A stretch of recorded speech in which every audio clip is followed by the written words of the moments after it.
And the message throughout this time was so clear and very much directed at women that your intuition is not to be trusted, that your body's knowing is dangerous, that your voice is too much. And it was never about keeping communities safe. It was about consolidating power in the hands of the few. And it was a very real, traumatic, lived experience for centuries. Can you imagine the impact?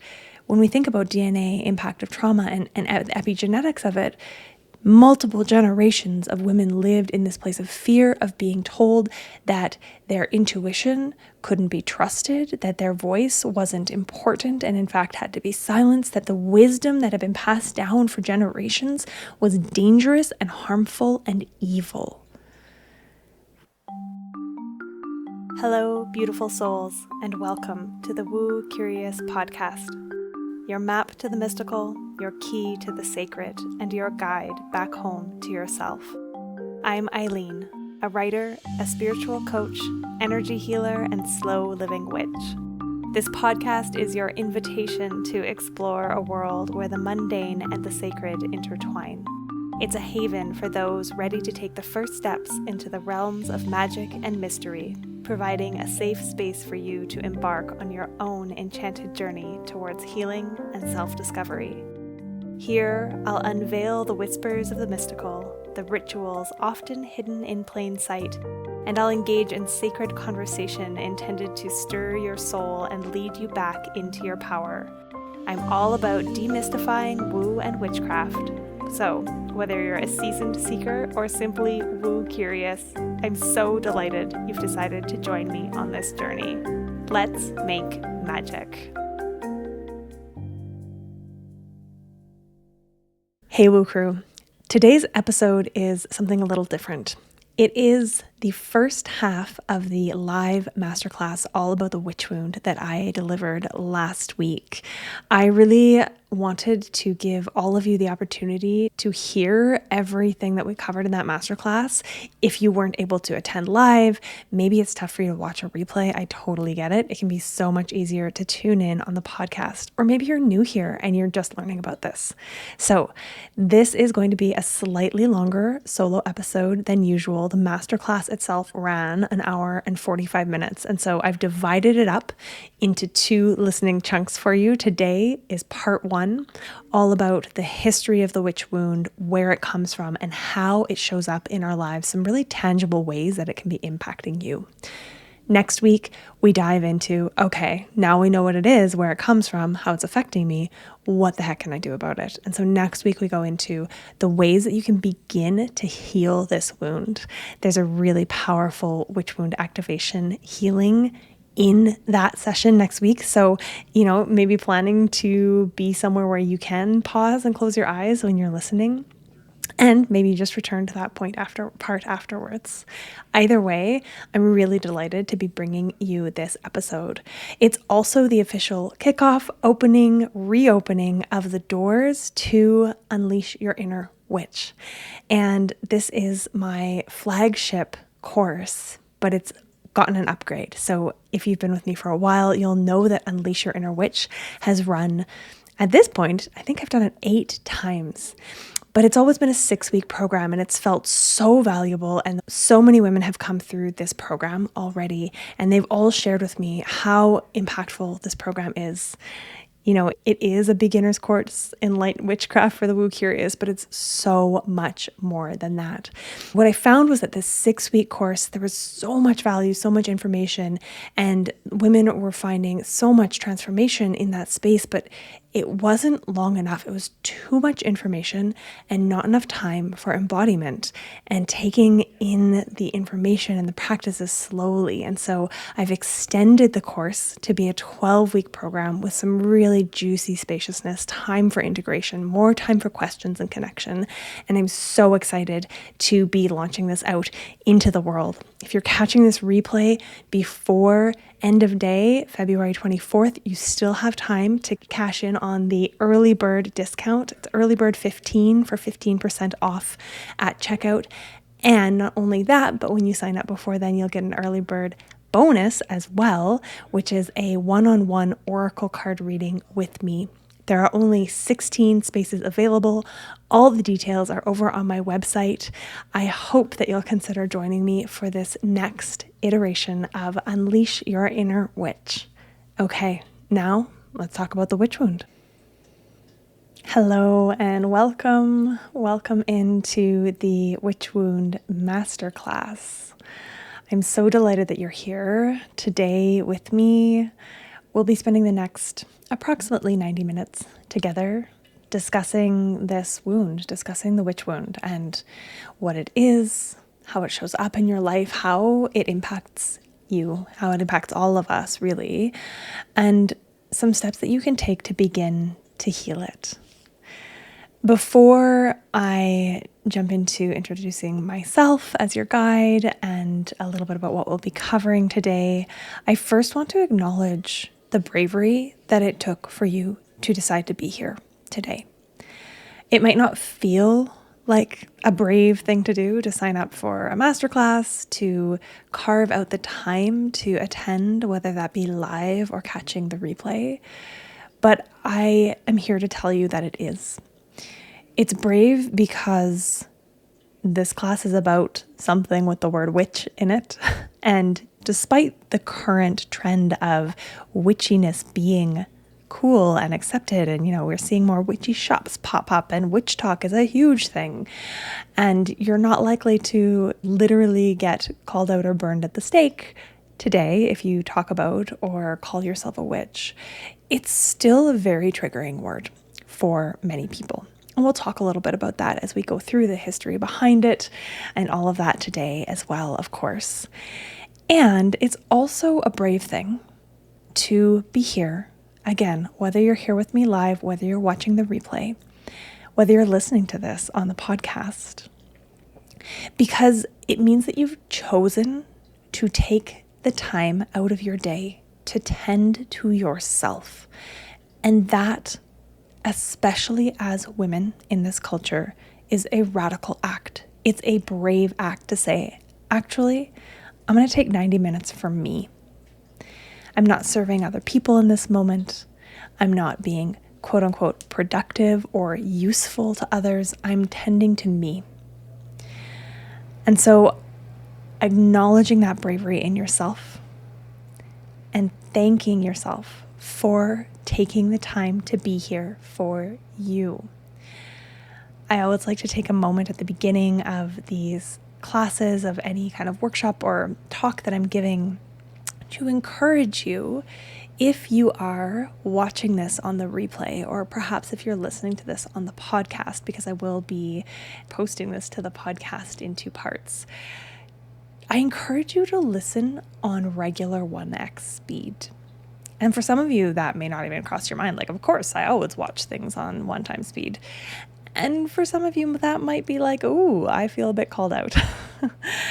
And I know myself, I watch things typically, if I'm watching a replay, I'm like, I'm going to get this in more efficiently. And so it ends up being on 1.5 or sometimes even 2 times speed. And if that's the only way you can fit this in today, then of course, go ahead and do that. Definitely, you're going to want to slow it down to regular speed when we drop into our guided embodiment visualization practice towards the end. But for this first part, the part where it's me talking and explaining and sharing the knowledge with you, if you have to listen to it sped up to get it into your day, do so. However, I would challenge you to create the time to be with this at the speed that it was originally recorded, because your nervous system deserves to breathe and to take this information in at the speed with which life moves. So just a little challenge there.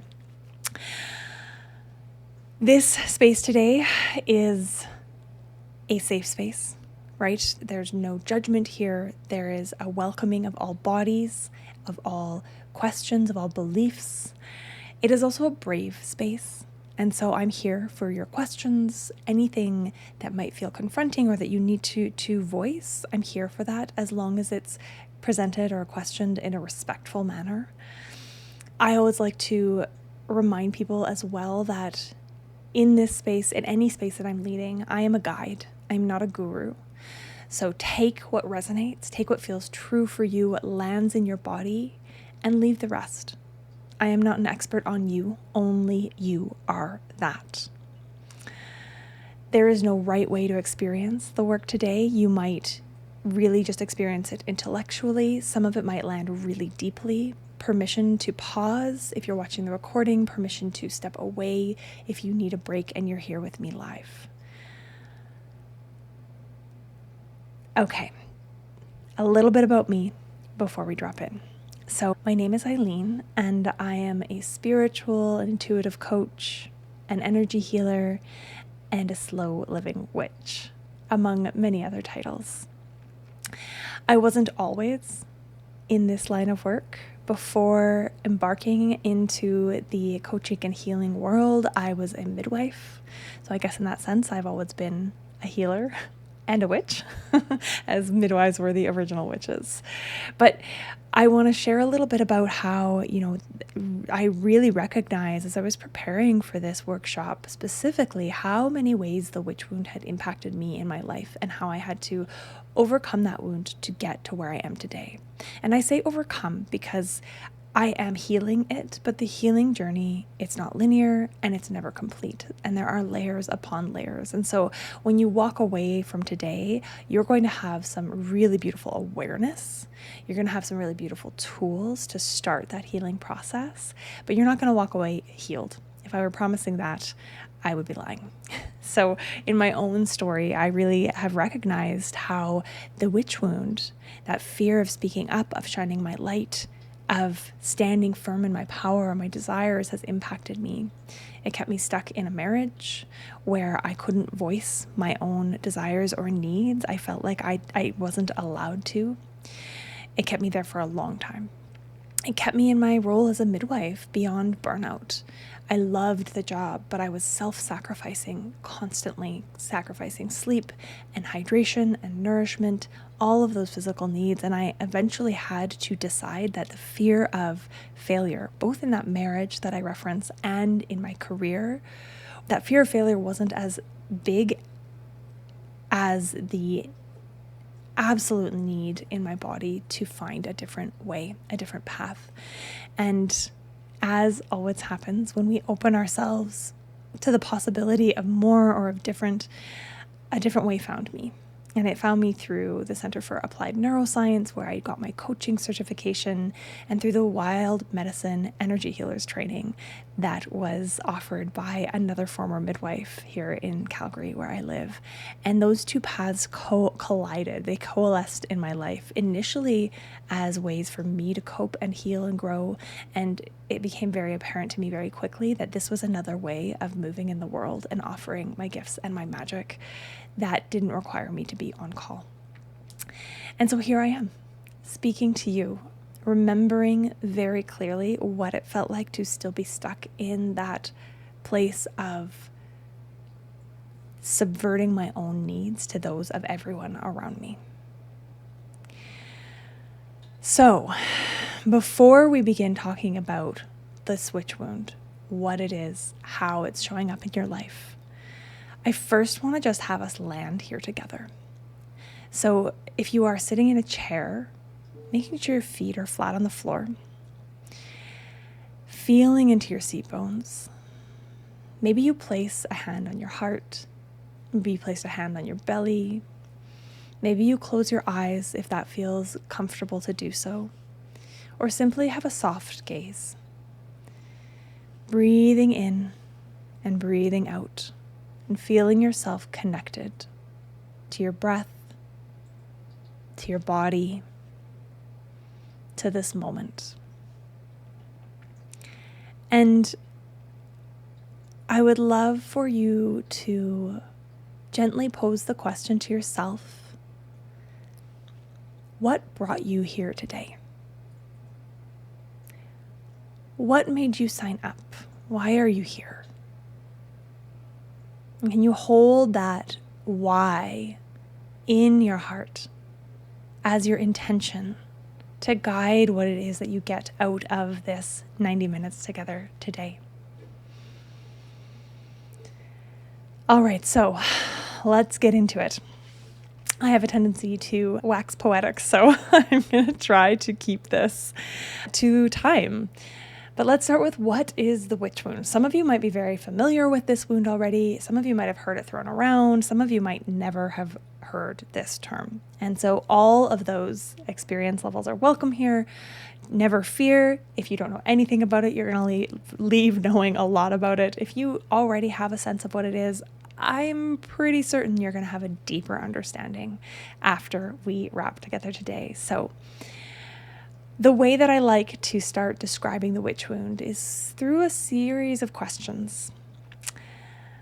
Have you ever held back from speaking what was on your heart or on your mind? Have you ever softened your edges to make other people more comfortable? Have you ever felt a quiet whisper in your body, in your mind, that says, if I speak my truth, I'll be cast out. If I stand in my power, it won't be safe. That is the witch wound. That is a real tangible way for me to define what the witch wound is in our lived experience. More practically, it's an inherited ancestral trauma that is carried in the body, that is passed down through epigenetics and our DNA. I heard the math once again recently that if we look back 7 generations, we have 126 grandmothers in our lineage, just 7 generations back. And 7 generations back brings us to around the end of the burning times, which we're going to talk about here soon. But we have evidence from epigenetics, this mutability of DNA in response to lived experience, whether that be plenty or whether that be scarcity, whether that be joy and abundance, whether that be trauma. And so we know that ancestral traumas are inherited. They get passed down. They're codified in our DNA. When I first embarked on this journey into spirituality and the world of energy and learning about all of this stuff that for me was very kind of out there. I use the term woo. My podcast is called the Woo Curious Podcast for a reason. I was using this phrasing of my bones remember. I felt it when I landed in Ireland for the first time when I visited there. I felt it when I thought about this wound that's been passed down, and then to learn that epigenetics exists and is verifying what I felt to be true was so validating. So I am very much now in acceptance of there being energetic realities and things that we can't or haven't been able to explain by science, and that doesn't make them any less valid or real or true. And I was socialized in this culture, and we're going to talk a lot about what that means as we go through today. But I love having some science to back me up also, because it's helpful when we're speaking to people who aren't open to the energetic realms, the spiritual realms. It can be so helpful to give ourselves authority when we do have some science to back us up. So anyways, inherited ancestral trauma carried in the body. The witch wound is fear, and it's fear that runs through society. It courses through society. It's a fear of feminine power, of intuition, of visibility, of voice. And something that's so important to know is that it's not about you. So often when we're struggling with things, I'll use the fear of visibility, when we're afraid to get in front of a camera and speak. Perhaps you have a business and you're supposed to be, big quotations there, speaking in your stories and talking to the camera. And maybe that feels really, really scary for you and hard for you to do. That is, yes, a product of your lived experience, but our lived experience is so molded and affected by the culture that we are in. And the culture that we are in has inherited this wound. So it didn't start with you. It exists within you. It affects you, but it's not your fault. And it's not just like this personal failing to overcome or this thing that you have to get over or push past, right? Another important thing to note too is that even if you don't identify with the word witch, which many of you may not and may never, you do not ever need to take that identity on. the wound is still shaping how you move through the world, especially if you're here in a female body.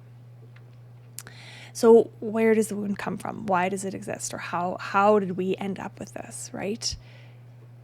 So for centuries, we're going to go back to the 1500s, mid 1600s. So this is the time that has been named the Burning Times. And it's a period in Europe, in the European witch trials. It peaked between the 1500s and 1600s. It started before then, went on beyond then. But it was during this time that tens of thousands, estimates range wildly, anywhere from 40,000 to 100,000 women, primarily, about 85% of the people were women who were executed, often by burning, because of the climate of religious, social, and political turmoil. So for centuries, women who held power, the healers, the midwives, the knowledge keepers, the wise women, they were systematically targeted and silenced and punishment. It was a way of consolidating control. It was a terror campaign by the Holy Roman Empire, right? We have the Holy Inquisition, this key piece of the powers that be trying to take power from the collective. So our history is one of moving from collectivism into feudalism and now into capitalism. And this burning time, the witch trials, this Holy Inquisition was a really key part of that shift of control. Because prior to feudalism, the control of the lands were held in commons. They were stewarded and worked by the common people. And when the empire wanted to take control of that to be able to exact taxes, turn common folk into basically serfs on the land that they'd always lived on, they needed to disrupt the power centers, the stability of the collective, of the communities. And to do so, it was most effective to subjugate and sow fear around women, because women were key. Because women held the means of subsistence, of the production of food. They transmitted intergenerational knowledge. They were the healers. They had the knowledge of the herbs. They had the knowledge of the community. When there was interpersonal conflict, it was typically the women who people came to for resolution. And in order to take that power, that center of community away and destabilize, the word witch was invented. The notion of witchcraft was invented in the 15th century, so the 1400s. It was like this negative rebrand of ancient practices that, again, allowed a protection of the rich, or allowed to take power away from the commons, from the people. It spread fear, it spread distrust. So all of a sudden you've got neighbors ratting out neighbors so that they don't get ratted out. And it really created this turmoil and this divisiveness. And we're seeing this again so vividly in our politics these days, is this division between people, this fear-mongering, this pitting people against each other and dehumanizing the other. And the message throughout this time was so clear and very much directed at women, that your intuition is not to be trusted, that your body's knowing is dangerous, that your voice is too much. And it was never about keeping communities safe. It was about consolidating power in the hands of the few. And it was a very real, traumatic, lived experience for centuries. Can you imagine the impact?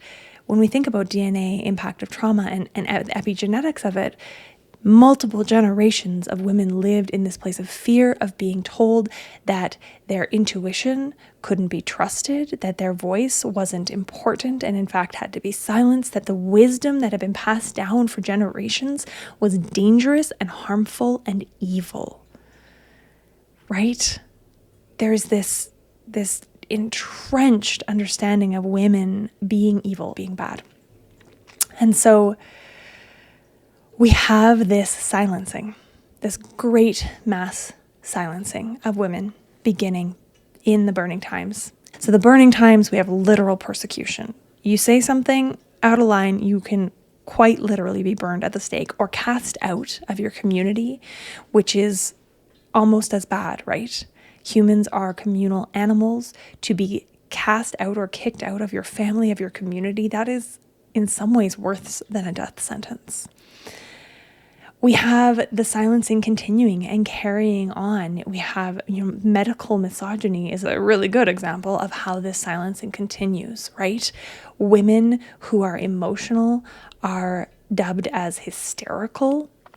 Fun fact, the term hysteria means wandering uterus. They actually thought that the uterus wandered around in the body and caused emotional reactivity or something.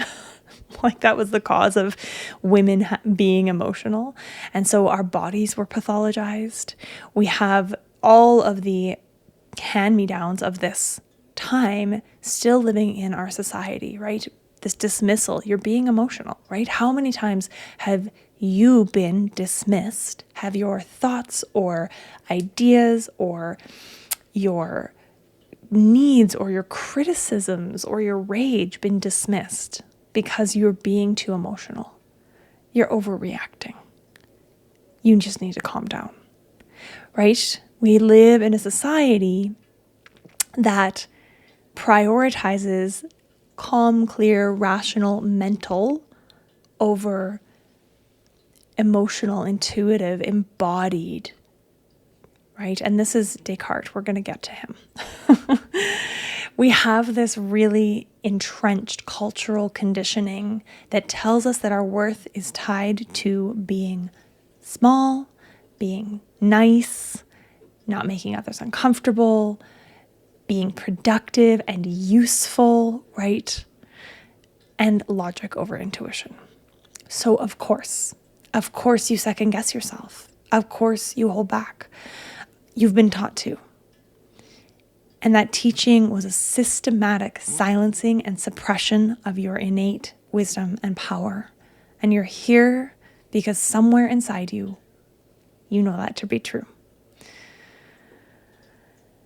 When I talk about the word witch, and I've shared already, you never need to embrace this word in order to understand how the witch wound is impacting you, in order to do the healing work there. Not everybody is here to be a witch. And when I came across Carmen Spagnola's definition of what a witch was in her book, The Spirited Kitchen,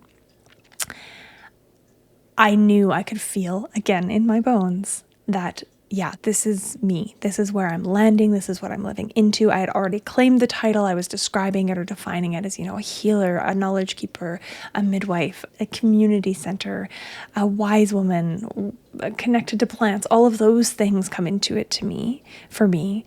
But Carmen's definition, which I'm going to read for you now, just really hits the nail on the head. So, if resisting oppression, reclaiming my body as my own, praying to my ancestor tree, fighting for collective liberation, and organizing around a culture of care and dignity for all makes me a witch, my friend, I am that. So, now we know the history, now we know where it comes from, right? We've got a bit of the basics. Where did this wound start? Bunch of white dudes burning women for having opinions. How does it show up? So the witch wound, again, it's not just historical. It's alive in your body, in my body, right now.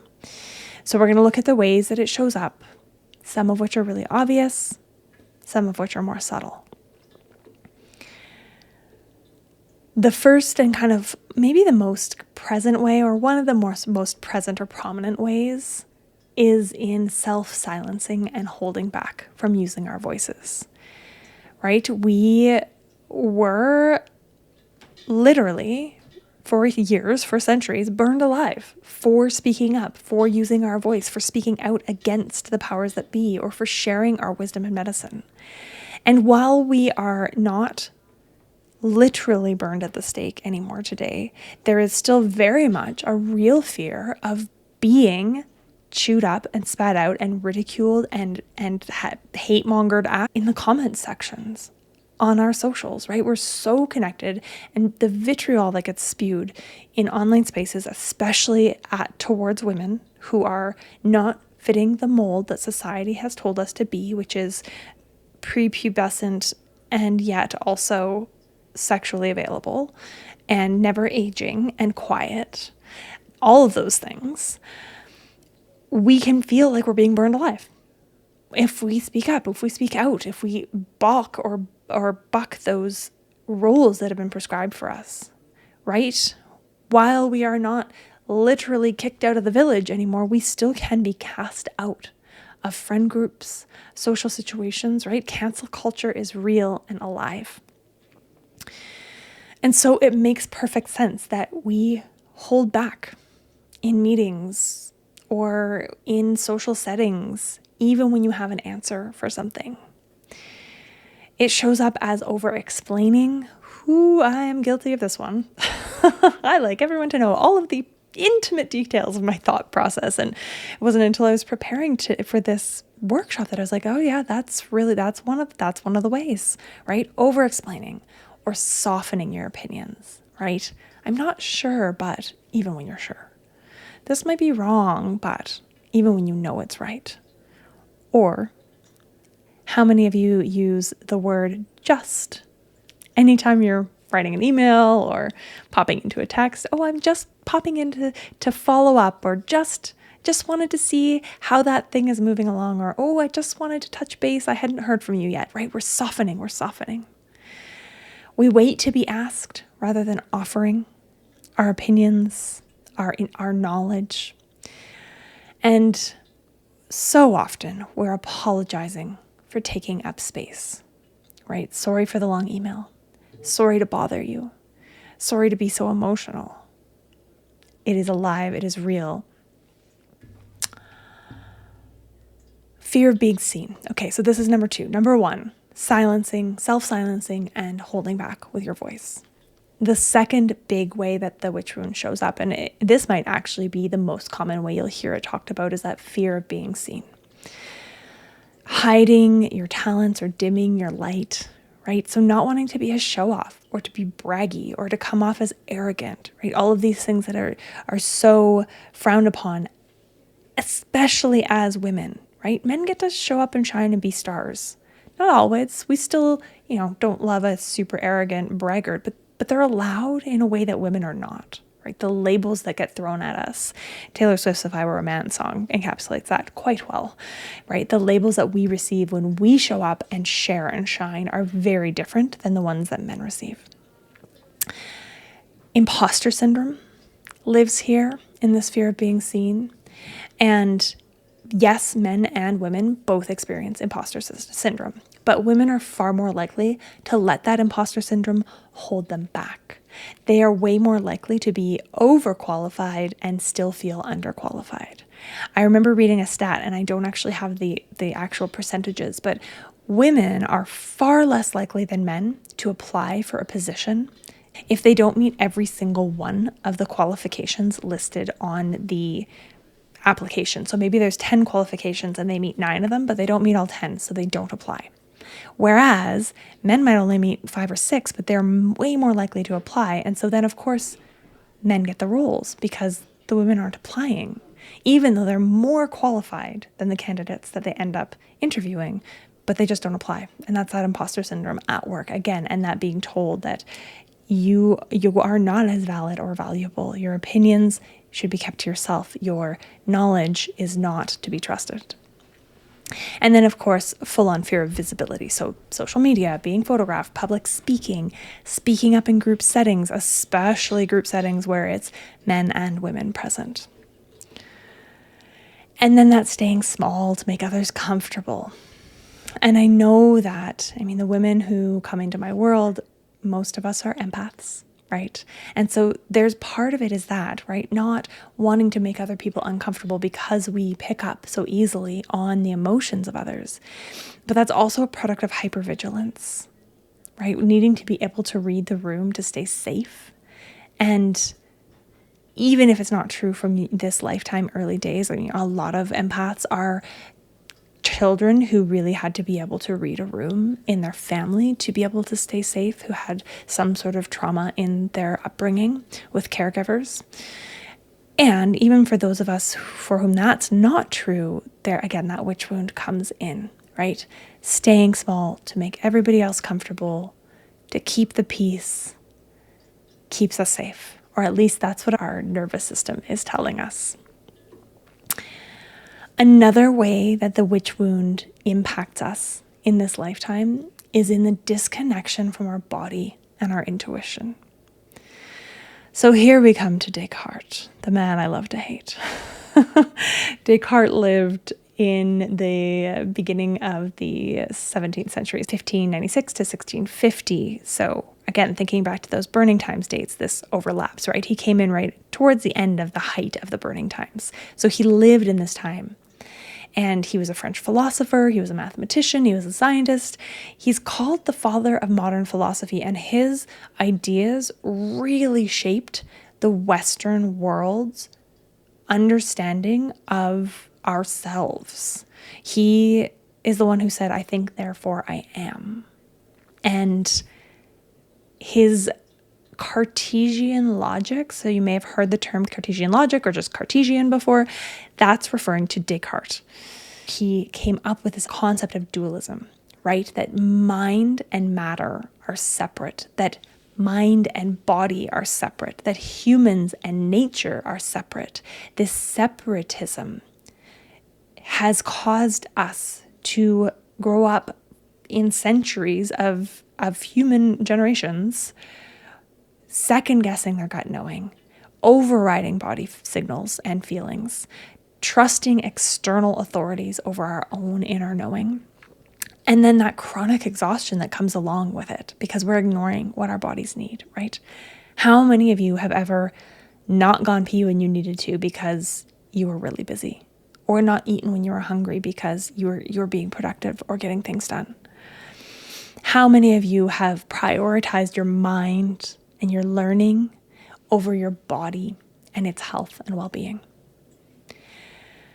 There's so many ways we disconnect and distrust that gut knowing because we've been told it's not to be trusted.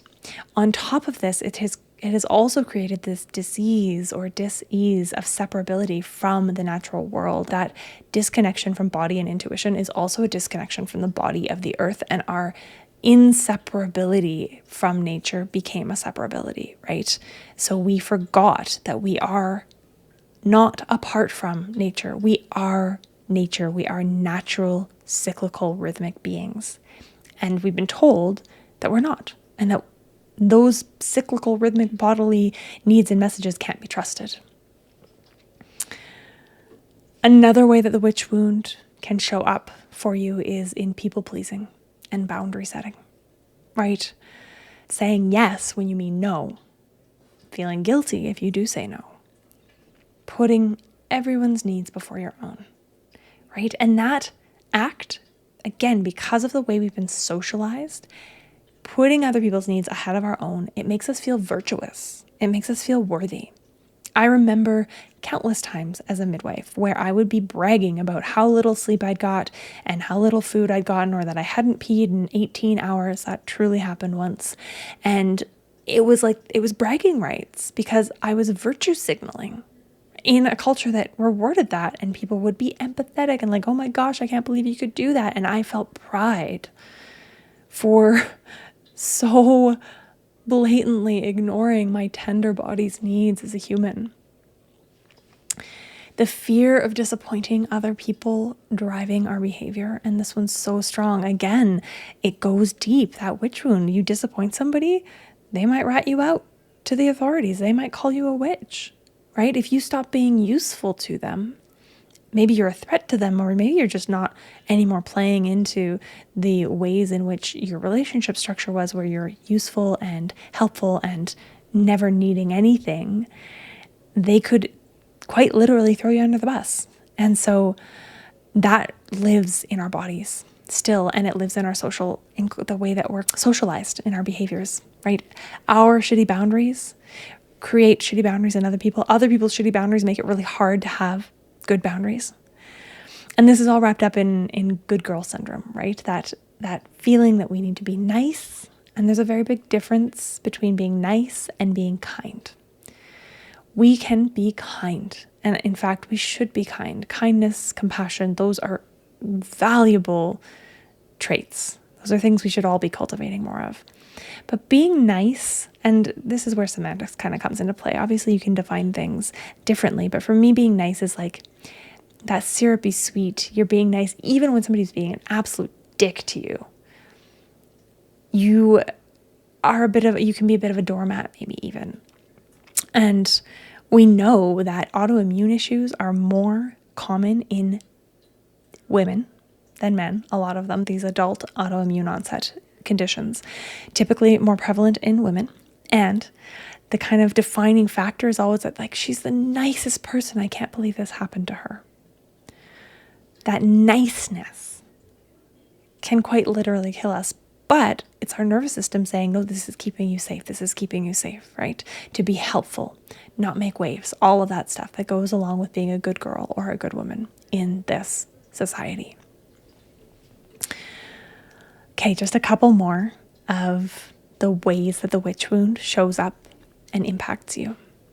So it shows up in our relationships with other women. And the witch wound can sometimes be characterized as a trifecta of wounds. There's the mother wound, there's the sister wound, and there's the witch wound.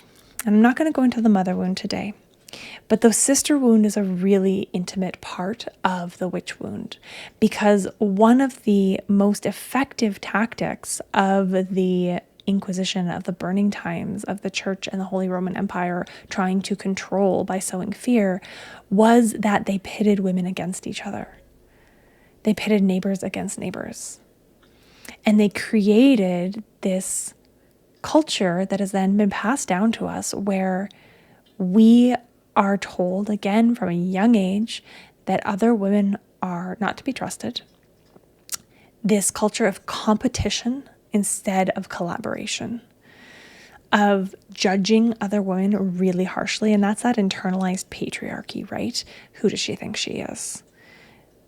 Anytime that you notice yourself throwing a judgment on a woman, look what she's wearing. Oh my gosh, how could she?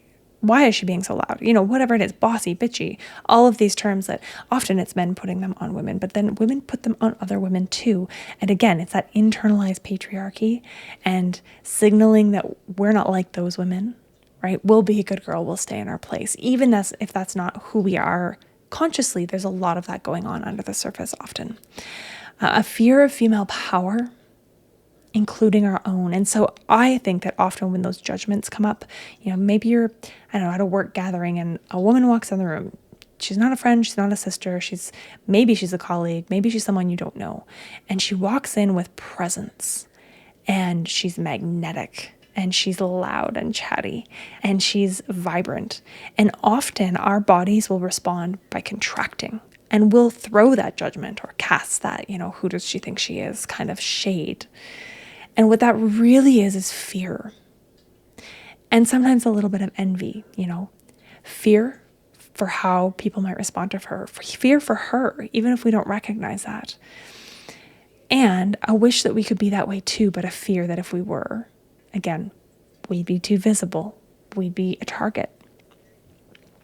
And then along with this, comes that difficulty trusting other women or being in community. And again, this is not only, none of these things are just from this ancient trauma, because they still get reactivated and played out again and again, because our culture itself carries the trauma, reenacts the trauma. We're still reliving it in a different way, obviously, but it's still present in the way society is structured. And so a lot of women have good reason to mistrust other women, have had a really hard time being in community with other women, because we haven't been raised to know how and to trust one another. And so there are real betrayals that have happened. And so that difficulty trusting other women or being in community, I think, is one of the most devastating pieces of this wound, because there is so much healing that can come through sisterhood, through community with women. And it's part of why my programs are always live.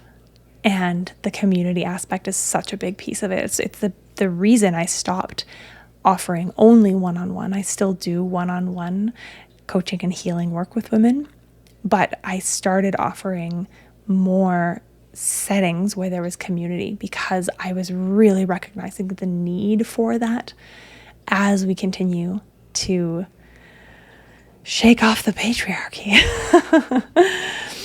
Our last way that I want to talk about where the witch wound is showing up or maybe showing up for you is in our relationship with power. So that fear of claiming your authority. So again, this is that diminishing, the softening, I'm not sure, but instead of, I know my shit and I'm an expert, right? Downplaying your expertise. Again, because we've been told that it's not polite to brag. But there's a difference between bragging and owning your authority, right? Giving our power away to others, our partners. Codependency comes up, and I am recognizing for myself, like alarmingly, how deep that is. I never thought, I've read a lot about codependency, and I was always like, no, that's not me. I don't need to worry about that. And then recently, I'm starting to recognize where it is really alive for me and how deep it runs. And it's really confronting. It's empowering to know it's there. It's still terrifying to do the work to excavate it. But we give our power away often to our partners, to our bosses, to the system. There's that savior seeking. Again, we were raised with Disney. The knight in shining armor always comes along and saves the princess. Modern Disney is starting to flip that script a bit, but like the Disney that we were raised on, it wasn't there yet. We have this hero complex, and we don't want to rock the boat. And then there's that relationship again, relationship with power, belief that wanting more is selfish or greedy, right?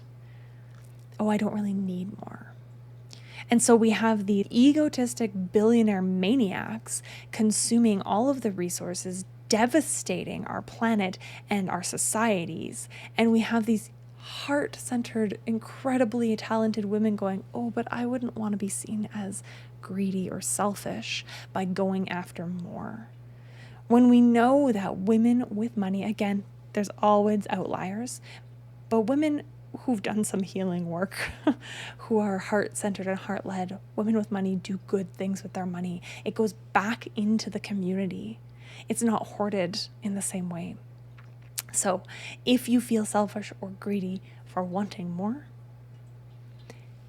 give yourself a cause to want more for. Okay, we're not supposed to be at the part where you get to heal yet, but here we are. I'm just going to do a quick time check. Yeah, we're at the 45-minute mark. I'm going to briefly chat about AI and the witch wound and it silencing us. And then we're going to get into the portion of today where we're going to talk about what we can actually do to start on the healing path. I want to say too, if you're watching this as a replay, if you're listening to this as the podcast, please hit me up with any questions you have. If you're watching on YouTube, you can drop questions right in the comments. You do have to be signed in to comment. If you're listening on Spotify, you can leave me a comment on there. You can also just find me over at I am Eileen March on Instagram. You can send me an email, eileen@myluminouslife. I would love to hear what's landing for you here. I would love to hear what's resonating, what you're taking away, any aha moments, any stories you feel to share. I'm here for all of it. Now, briefly, AI and silencing. So we started this off, all the ways that the witch wound shows up. We've got the self-silencing and voice. We've got the fear of being seen. We've got disconnection from our bodies and our intuition. We've got people-pleasing and boundaries, our relationships with other women, and our relationship with power. In terms of the self-silencing and our voices, I just want to presence what I recently came to be aware of in terms of AI and how it is a modern silencing of our voices. I did a whole podcast episode about this recently on the Woo Curious podcast, so you can go back and listen to that full episode if you want to go deeper into this conversation. It was my most engaging, as in the most people reached out to talk to me about it after listening, of all my podcast episodes ever. So highly recommend you go check it out. But Cole's notes, bullet points, our voices are a huge source of power, right? They are one of our power sources. And historically, again, silencing women's voices has been a primary tool of control. AI, in so many ways, especially this iteration of AI that is built in the image of the extractive, exploitative, capitalist, onward, upward, linear progress model fallacy that we're living in, it is simply the newest iteration of silencing, right?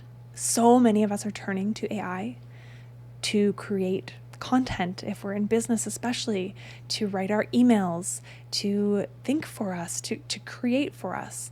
And even if we've trained it, quote unquote, on our voices, it flattens, it homogenizes, it sanitizes. I'm not throwing any shade here because I use it and was using it more than I am now moving forward. Now I'm using it more structurally and searching for ways to engage with it ethically from a values-based place. But I was using it to write for me for a little while, and what I started to notice was that even though it really had captured some of my voice and my essence, the patterns in which it writes started just being glaringly obvious to me everywhere. Suddenly email lists that I had loved being on and reading, I couldn't read anymore. I even noticed it coming up on Substack, everywhere on Instagram and social media. And what I noticed was that my own writing started to sound like AI's writing. Because of course, that's what I'm consuming, right? And that's how we, as creatives, and we're all creative beings, all humans are creative, all beings are creative. Part of our creative process is we absorb and we get inspired by what we're seeing and we're reading and hearing and listening to around us. And so it only makes sense that our own creativity is being flattened by AI. So just that little pin in it, right? The witch wound and silencing women are so interconnected, and we are being told implicitly now by AI that our voice isn't good enough, right? AI can say it better. Your thinking isn't clear enough. AI can organize it. Your creativity isn't efficient enough. Outsource it. Again, it's this outsourcing of our power, giving our power away. And we know that it is having direct impact on our brains. Our critical thinking parts of our brains are actually shrinking. They've been doing studies, which is terrifying. We're losing some of that mystery and the wonder and the presence, and our unique voices are disappearing. So, again, I'm not saying AI is evil. I do use it. I plan to continue to use it. But I'm consciously asking as I continue to use it, what are we giving away? And can I be more intentional? Can we be more intentional in how and when we use it?